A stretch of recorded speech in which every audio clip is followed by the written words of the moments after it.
There were also many conflicts beside the U.S. conflicts you also just mentioned. What I think many of them were started by Iraq, if I understood that right. And what were the motives for most of them? So you mean internally to Iraq, or No, no, Iraq, Iran, Iraq, Kuwait, for oh yeah, so example. most of these were yes, again, it started by Iraq. The Iran-Iraq War, I don't want to defend Saddam Hussein it's, because what he did was wrong and bad. But there were both there were some defensive reasons for that conflict too, right? Part of it was just him being a kind of expansionist, pseudo totalitarian dictator, doing what expansionist pseudo totalitarian dictators do, which is invade their neighbors. But there were other things too. So in 1979 there is a revolution in Iran, right? This Islamic revolution. Ayatollah Khomeini comes to power. Um, these Iranian revolutionaries weren't satisfied with Iran. They were at least at the beginning, right? This is tempered over time, but at least at the beginning, they were looking at expanding this revolution across the world. Tehran was going to be the first capital to fall, but not the last. And they were going to have this Islamic revolution that was going to be a wave across the Middle East. The obvious next target was Iraq, because you have Saddam, who is this kind of, he's not a military dictator, but he's something akin to that, a secular-ish military dictator, we could call it. Certainly not an Islamist, certainly not ruling on behalf of Islam.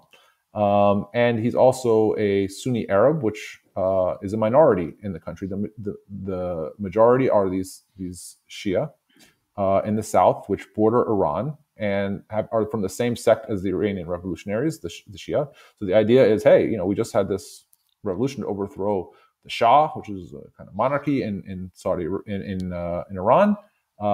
Let's just do the same for the next secular ruler in Iraq, right? And the majority will rise up and overthrow him. And they're doing this, and they're expanding into this revolution into Iraq. There's even some shelling across the border, right? And Saddam sees this as a threat, right? He also sees that the Iranian regime is in a bit of chaos, right? Because the military officers, the pilots, people like that, they were, a lot of them were purged during the revolution. So we thought, oh, they're weak, and also they're attacking us. This is a great opportunity. We can go and we can win this very easily and protect our interests, even gain some more interest, because there's some, Iran is it's ruled by Persians, but there's a lot of different peoples in Iran. And one of them on the border is with Iraq are Arabs. And there's actually a lot of oil in that district as well. So Saddam thought, oh, we can really quickly take this territory. They're Arabs like us. We can incorporate them into our sort of Arab, state. And by the way, they have a lot of oil, and this will solve the problem of the Iranians attacking us as well. So he has offensive and defensive reasons for launching that war. Saddam also, he comes his party, right? He's part of this Ba'ath Party, this called Renaissance Party, I guess you could call it. And this party believed that all Arabs should be united into a single state, right? So that there shouldn't be these different states: Iraq, Kuwait, Saudi Arabia, Egypt. That they're all one Arab state. And it was the colonialists and imperialists that came in and divided them, and the Baathists were going to put the whole thing back together into a state. So invading another territory and incorporating those Arabs into your state, you could see it a little bit like Bismarck. This is how some people have looked at Saddam during that period, that he's an Arab Bismarck, right? Going to unite the like Bismarck, unites the Germans. He's going to unite the Arabs. Kuwait is something a little bit different. I think we have a fairly good sense of what was going through Saddam's thinking in 1980 when he invades Kuwait. It's all these Iran, when he invades Iran, when when and they're all the reasons I just mentioned, right? Kuwait is a little bit different. We sort of know a lot of pieces of the puzzle, a lot of ingredients, but we don't really have a smoking gun of him saying, "This is why I'm doing it." So the pieces of the puzzle, or the ingredients, or whatever you want to call them, are that one, the Iraqis are out of money. They spent all of their money during the Iran-Iraq war, and they have a lot of oil, but at this point, oil prices are quite low.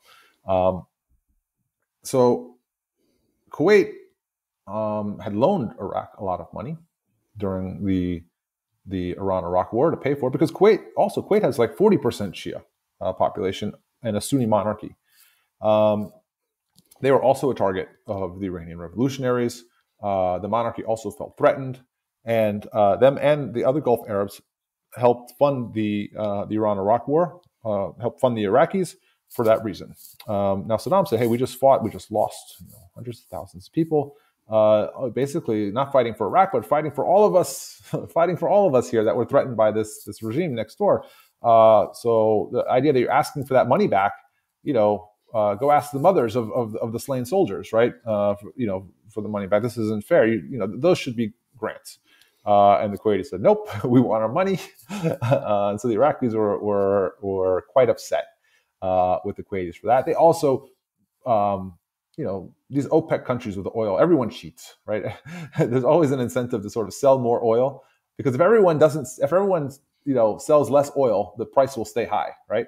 But everyone says, "Well, if I'm the only one selling," it's the free rider problem, I guess you could call it, right? If I sell my oil, if I secretly sell more than I'm supposed to, I'll get the money at that high level, right? But if everybody does it, then the price goes down and everybody loses, right?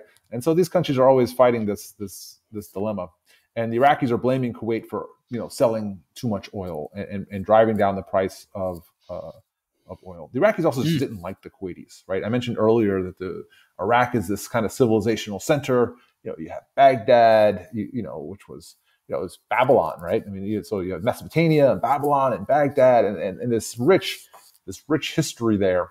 And Kuwait was one of the poorest, most backward countries economically in the world into the mid 20th century when they find all this oil, right? And the Iraqis